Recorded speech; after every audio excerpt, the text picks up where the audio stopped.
Pero kung ako pasuntukin mo sa kotse mo, Ay, malakas. mas malaki UP yung kahit na beer hands ko lang. Gaganon ko Yes yung po. kotse mo. Naiintindihan ko po, Your Honor. Pero, Sana, huwag tayong manufacture ng istorya dito, Mr. Gonzales, ha? hindi Kasi po ako nagmamanufacture. regardless kung nasabi mo niya sa ibang forum na naniniwala sila, not in my committee. You cannot fool this committee, ha? Yes, Your Honor.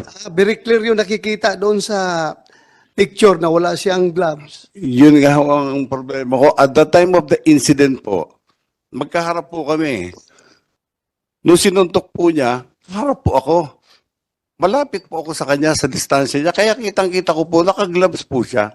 Mamatay man po ang buong pamilya ko. Hindi So, po kung ako idamay nagsisinungaling. pamilya mo sa kasinungalingan mo, Hindi po ako nadamay mo pa yung pamilya mo. Hindi po kasi ako nagsisinungaling, Your Honor. Pamilya mo, idadamay mo kung magsinungaling ka. Oh, yan o. Tingnan mo yung picture na yan o. Oh, walang gloves yung right hand niya. Sa incident na po yan, Your Honor. Second incident, Your O Honor. ibig mong sabihin, from yung pagtapik niya ng kotse niya, tinapon niya yung gloves niya, tapos tuloy-tuloy siya magbike. Ang mahal ng gloves na yun ha, yung may nakil, itatapon niya. Hindi ko po alam kung nilagay niya po sa belt bag niya o saan po. Pero basta ako po nagsasabi po ako ng totoo sa inyo, Your Honor. Mataas po respeto ko po sa inyo. Yes, yes. Wala na tayo dyan sa respeto.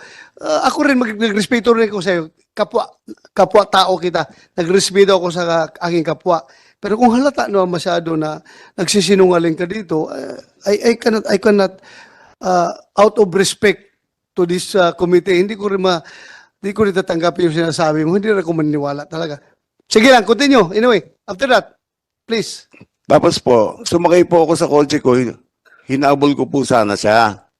Nag-isip po ako, baka madamay pa yung trabaho ko, gulo, bagong opera din ako sa spine. Mahina na rin naman ako. Inisip po, gulo pa to.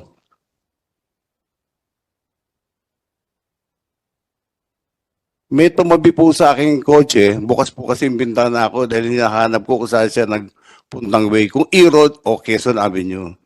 Sabi nung kotse, yung sumuntok sa kotse mo, dumiretso ng QA. So, diniretso ko po ng QA.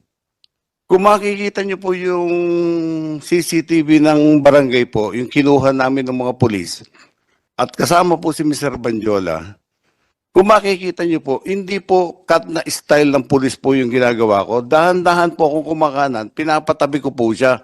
Dahil binangga at sinuntok niya po yung kotse ko eh. Hindi po yung abrupt po yung cut ko, hindi po ganon. Yung style natin nung araw sa mobile, hindi po ganon. Tapos pumunta po siya sa kaliwa ko. Kaya kung makikita niyo po sa CCTV, ang pagkabi ko ng kaliwa, dahan-dahan pa rin po. Which is, sa tingin ko, intention niyang ginanon ho yung bisikleta kasi ang haba ho nung ano ko, nung tama ko, mula tail light dulo hanggang doon po sa may side mirror po. Sige, pause ka muna. Mr. Bajula, Alan, Honor, intention mo talaga na gasgasin yung kotse niya? actually, Your Honor, kung makikita nyo sa CCTV, papasok na po ako ng bike lane nun.